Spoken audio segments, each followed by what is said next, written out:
Justin Trudeau, who, according to the new issue of Tiger Beat magazine, is a sure bet to be the next leader of the federal Liberal Party, signed an essay today about what he'll do about trade with Asia. I say he just signed it because I'm pretty sure he didn't write it himself. Now, many political candidates have speech writers and policy advisors, but in Trudeau's case, I think it's pretty fair to say he's reverting to his only expertise. Being a high school substitute drama teacher, he's reading lines like an actor that were given to him by his writers. Unlike his father, Pierre Trudeau, Justin has never really come up with any ideas at all of his own, either good or bad. He's a celebrity by reason that he's a celebrity. But okay, fine. Let's look at what he said in his new role as wannabe leader. The focus on his essay was on relations with China. He said two things. First, that he'd approved the proposed purchase of a Canadian oil company called Nexen by the Chinese state-owned oil company called CNOOC. He even sounds like he's read Ethical Oil, or at least skimmed a summary of it. Here's what Trudeau wrote in his essay today.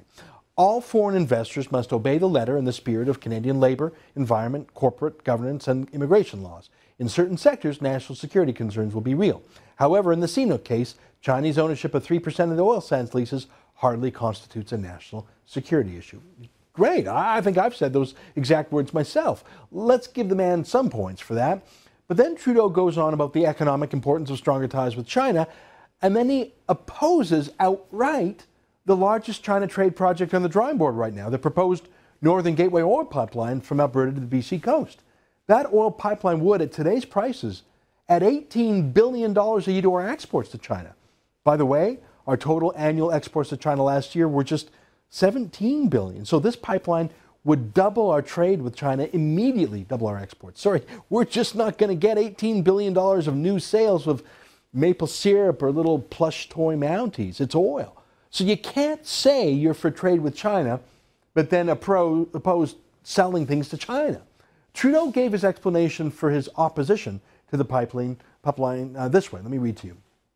In the absence of a clear public strategy with long-term goals and positive outcomes fully aired, debated, and understood, Canadians see these issues as one-offs. The government has failed to provide the context to make the positive case for Asia. Hang on, no clear public strategy? How much clearer can it be? Selling oil to China makes us money, hedges against over-reliance on the declining U.S. economy, and finally gets us world price for our oil instead of the $25 discount the Americans buy it for.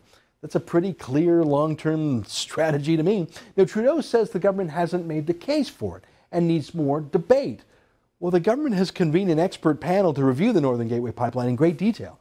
Thousands of people have signed up to testify about it. Dozens of Indian bands. The process has been going on for years and will continue for at least 2 more years.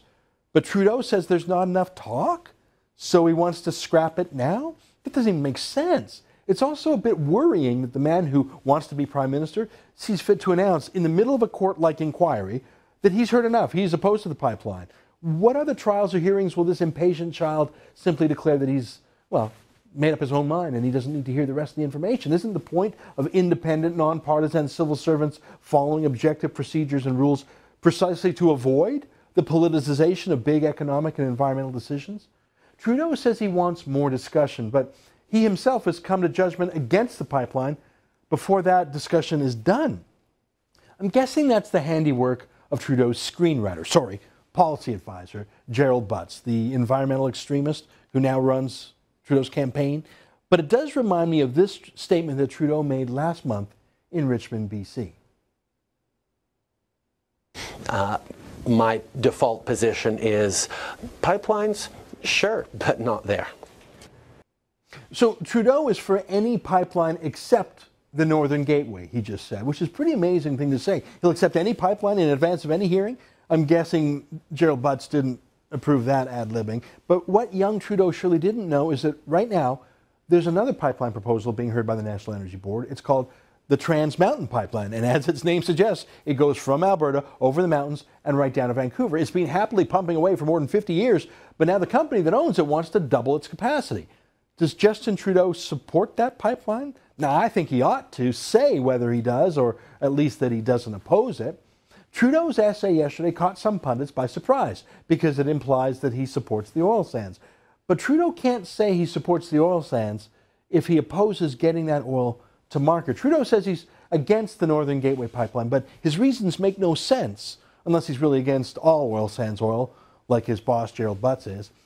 Does Justin Trudeau favor the Trans Mountain Pipeline? No new land claims, no new route, no new nothing, just a bigger pipe along the same path? If Trudeau really does love the oil sands and trade with China, he'll go on record saying he supports it. If he doesn't, if he's just like his anti-oil father, well, he's just less honest about his intentions.